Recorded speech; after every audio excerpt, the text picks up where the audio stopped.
ప్రముఖ వైద్యులు MBBS, MS doctor Sunil Kumar గారితో ఉన్నాము.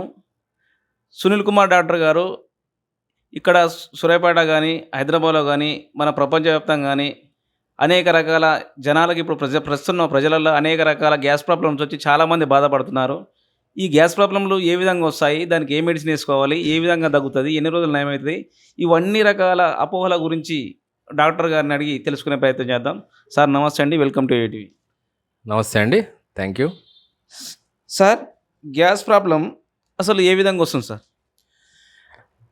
ఈ గ్యాస్ ఈ గ్యాస్ ప్రాబ్లం అనేది ఇప్పుడు చాలా విపరీతంగా తయారైంది. ఈ గ్యాస్ ప్రాబ్లం గురించి మనం కొన్ని ముఖ్యమైన చిన్న చిన్న టిప్స్ కానీ, చిన్న చిన్న సలహాలు కానీ నా వంతు మీకు తెలియజేయడానికి నేను సాయం అందిస్తాను. సో గ్యాస్ ప్రాబ్లం అనేది ముఖ్యంగా చాలా రకాల అంశాల మీద ఆధారపడి ఉంటుంది. కొన్ని గ్యాస్ ప్రాబ్లమ్స్ ఏమో కొన్ని మెడిసిన్స్ తీసుకుంటే వస్తాయి. కొన్ని గ్యాస్ ప్రాబ్లమ్స్ ఏమో ఆల్కహాల్ తీసుకుంటే వస్తుంది. తర్వాత మసాలా ఫుడ్ కానీ టైంకి తీసుకోకపోవడం కానీ, ఆహారపు అలవాట్ల వల్ల, వీటన్నిటి వల్ల గ్యాస్ ప్రాబ్లం అనేది ఇప్పుడు చాలామందిని ఇబ్బంది పెడుతున్న అంశం. సో గ్యాస్ ప్రాబ్లం గురించి మనం క్లుప్తంగా నేను మీకు వివరిస్తాను. సార్ కాకుండా ఎలాంటి జాగ్రత్తలు తీసుకోవాలి సార్? గ్యాస్ ప్రాబ్లం ఇప్పుడు చెప్పిన అంశాలు మెయిన్గా ఏమైతే ఉన్నాయో, మన ఆహారపు అలవాట్లు, మన జీవన శైలిని మనం ఎంత మార్చుకుంటే అంత మంచిది. ఆహారపు అలవాట్లు అంటే ఇప్పుడు మనం తినే ప్రతి వస్తువు కల్తీ అవుతుంది. నెంబర్ 1. నెంబర్ 2, ప్రతిరోజు ప్రతి ఒక్కరు నాన్ వెజ్ లేనిది తినని పరిస్థితిలో ఉన్నాం. సో నాన్ వెజ్కి వెజిటేరియన్కి ఉన్న తేడా ఏంటంటే, నాన్ వెజ్ తినే టైం, డైజెషన్ టైం అనేది చాలా ఎక్కువ ఉంటుంది. వెజిటేరియన్ తింటే ఈజీగా అరుగుతుంది. సో కొంతమంది అదే పనిగా నాన్ వెజ్ తింటూ ఉంటారు. సో దానివల్ల ఏమైందంటే ఈ గ్యాస్ ప్రాబ్లం అనేది చాలా విపరీతంగా అయిపోతుంది. నెక్స్ట్, మసాలా దినుసులు. ప్రతి ఒక్కరు కారము మసాలా లేనిది, తెలంగాణలో ఎస్పెషల్లీ తెలంగాణలో కారము మసాలా లేనిది ముద్ద దిగదంటారు. ఇటువంటి ప్రాబ్లము కారం మసాలాలు రోజు చాలా ఎక్కువ తినడం వల్ల కూడా ఈ గ్యాస్ ప్రాబ్లం వస్తుంది. మూడోది స్ట్రెస్. ఇప్పుడున్న యువత జాబ్ టెన్షన్లో కానీ, తర్వాత ఎంప్లాయీస్ వర్క్ లోడ్ వల్ల కానీ, వీళ్ళు బాగా మానసికంగా ఆలోచన చేయడం వల్ల కూడా గ్యాస్ ప్రాబ్లం అనేది మరి ముఖ్యంగా వస్తుంది. ఇంకొకరు మరి ఆల్కహాల్ అనేది చాలా ఇంపార్టెంట్. సో ఇప్పుడు ఈ మధ్య తెలంగాణలో ఏ ఫంక్షన్లో పోయినా ఆల్కహాల్ లేని ఫంక్షన్ అంటూ ఉండదు. ఈ ఆల్కహాల్ రోజు తాగడం వల్ల, మితిమీరిన ఆల్కహాల్ తీసుకోవడం వల్ల కూడా ఈ గ్యాస్ ప్రాబ్లం అనేది చాలా ఎక్కువగా వస్తూ ఉంటుంది. దీనిని మనం ముఖ్యంగా ఏంటంటే మన ఆహారపు అలవాట్లు అనేది మార్చుకోవడం వల్ల, అంటే ఫర్ ఎగ్జాంపుల్ రోజు ఖచ్చితంగా మంచి ఆహారం, ఫ్రూట్స్ తీసుకోవడము, తర్వాత ఖచ్చితంగా జనరల్గా ఎక్సర్సైజ్ చేయడం, నడకలాంటి ఎక్సర్సైజ్ చేయడం, యోగా, ధ్యానం, వర్క్లోడ్, స్ట్రెస్ తగ్గించుకోవడము, ఆల్కహాల్ని కానీ, మసాలా ఫుడ్ కానీ, తర్వాత చికెన్ కానీ, మటన్ కానీ, వీటన్నిటిని కొద్ది రోజుల వరకు పరిమితం చేయడం వల్ల మనం చాలా వరకు గ్యాస్ ప్రాబ్లమ్ని నియంత్రించవచ్చు. సార్ గ్యాస్ ప్రాబ్లం ఉన్న వాళ్ళు జనరల్గా ఏ రకమైన ఆహార పదార్థాలు తీసుకుంటే వాళ్ళకి మంచిది సార్? ఇప్పుడు దాకా చెప్పిన విధంగా గ్యాస్ ప్రాబ్లమ్ ఉన్న వాళ్ళు ఎక్కువగా వెజిటేరియన్కి వెళ్ళిపోతే మంచిగా ఉంటుంది. ఎందుకంటే ఇప్పటిదాకా చెప్పిన విధంగా నాన్ వెజ్లో మనకి ఎక్కువ ఇబ్బందులు ఉంటాయి కాబట్టి టైం టు టైం వెజిటేరియన్ అంటే మసాలాలు లేకుండా, తర్వాత కారం తక్కువ ఉండే పచ్చళ్ళు గిచ్చళ్ళు ఇవన్నీ అవాయిడ్ చేసి, నూనె పదార్థాలు అవాయిడ్ చేసి వెజిటేరియన్ అనేది తీసుకోవాలి. ఫ్రూట్స్ తీసుకోవాలి. సో బాయిల్డ్ ఎగ్ తీసుకోవాలి. ఇవన్నీ బలవర్ధకమైన ఆహారాలు తీసుకోవాలి. ఎప్పుడో ఒకసారి కానీ నాన్ వెజ్ని పరిమితం చేయాలి. దీన్ని తీసుకోవడం వల్ల తర్వాత చేసుకోవచ్చు. తర్వాత లైఫ్ స్టైల్ మోడిఫికేషన్ అంటారు. అతి ముఖ్యమైనది ఏంటంటే లైఫ్ స్టైల్ మోడిఫికేషన్. ఈ స్ట్రెస్ అనేది మైండ్లోంచి తీసేయాలి.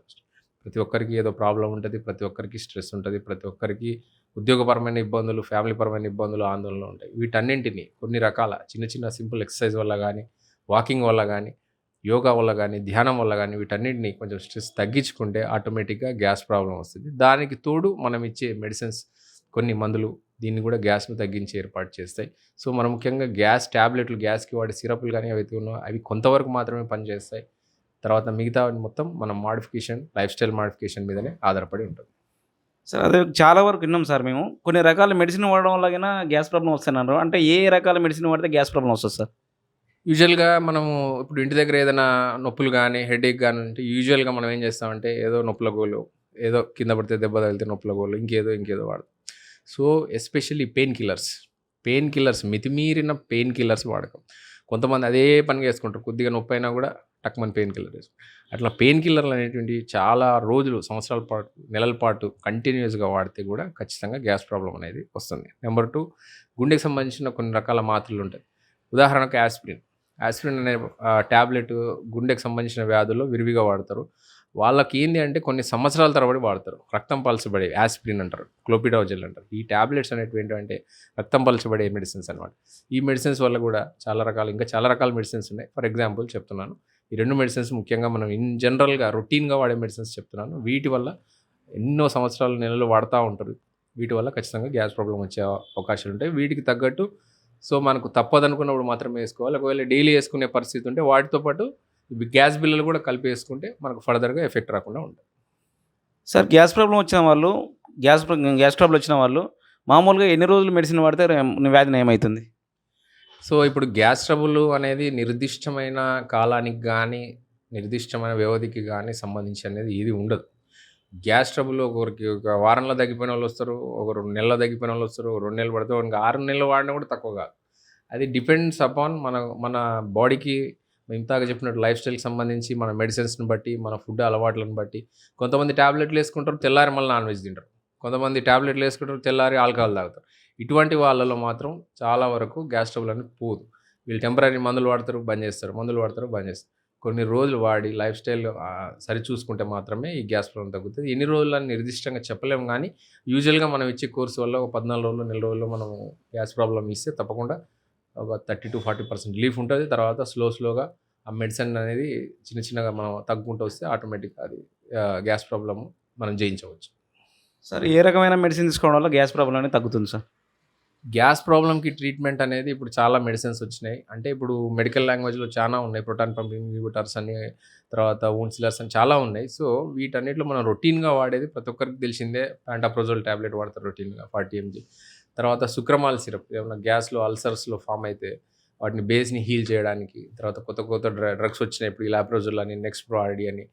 ఇవన్నీ తర్వాత డైజెషన్ కావడానికి జెల్సిల్ అనేది ఒకటి ఆల్కలైన్ సంబంధించిన సిరప్. ఇవన్నీ ఏంటంటే అసిడిక్‌ని న్యూట్రిషన్ ఈక్వలైజ్ చేయడానికి వాడే మెడిసిన్స్ అనమాట ఇవన్నీ. గ్యాస్‌ని అంటే యాసిడ్స్ ఎక్కువ ప్రొడ్యూస్ కాకుండా చూసుకునే మెడిసిన్స్. వీటి వల్ల చాలా ఇంప్రూవ్‌మెంట్ అనేది ఉంటుంది. సార్ విధంగా సూర్యాపేటలో అనేక రకాల గ్యాస్ట్రో డాక్టర్లు ఉన్నారు కదా! చాలామంది డాక్టర్లు ఉన్నప్పటికీ మీ దగ్గరికే చాలామంది డాక్టర్లు వచ్చి, చాలామంది పేషెంట్లు వచ్చి చాలామంది దగ్గర నయమైందని చెప్పారు కదా! వారిని ఏ విధంగా మీరు నయం చేశారు సార్ అంత త్వరగా? అంటే త్వరగా ఏం లేదండి. ఇప్పుడు ఏంది అంటే మన దగ్గర ఒక ఫ్రెండ్లీ నేచర్, ఒక డాక్టర్‌గా కాకుండా ఒక ఒక ఫ్రెండ్‌గా వాళ్ళ లోతుల్లోకెళ్ళి, వాళ్ళ పర్సనల్ ప్రాబ్లమ్స్‌తో పాటు వాళ్ళ ఆహారపు అలవాట్లు తెలుసుకొని ఎక్కువగా కౌన్సెలింగ్ ఇవ్వడం. గ్యాస్ ప్రాబ్లమ్‌కి ఎక్కువగా కౌన్సెలింగ్ ఇచ్చి, వాళ్ళ మైండ్ సెట్‌ని మార్చి, వాళ్ళ ఆహారపు అలవాటుని మార్చి, వాళ్ళ స్ట్రెస్ రిలీవ్ చేసే విధంగా వాళ్ళకి కొద్దిగా కౌన్సెలింగ్ ఇచ్చి, వాటితో పాటు పైన చెప్పిన విధంగా ఈ ప్రోటాన్ పంప్ ఇన్హిబిటర్స్ గానీ, ఈ సుక్రమాల్ సిరప్ గానీ, జెల్సిల్ గానీ, ఎసినిల్ సిరప్స్ గానీ వీటిని ట్రై చేస్తే ఖచ్చితంగా ఇంప్రూవ్‌మెంట్ ఉంటుంది. అది కాక మన దగ్గర మన హాస్పిటల్‌లో చాలా వరకు కొంతమందికి ఫ్రీగానే చూడడం జరుగుతది.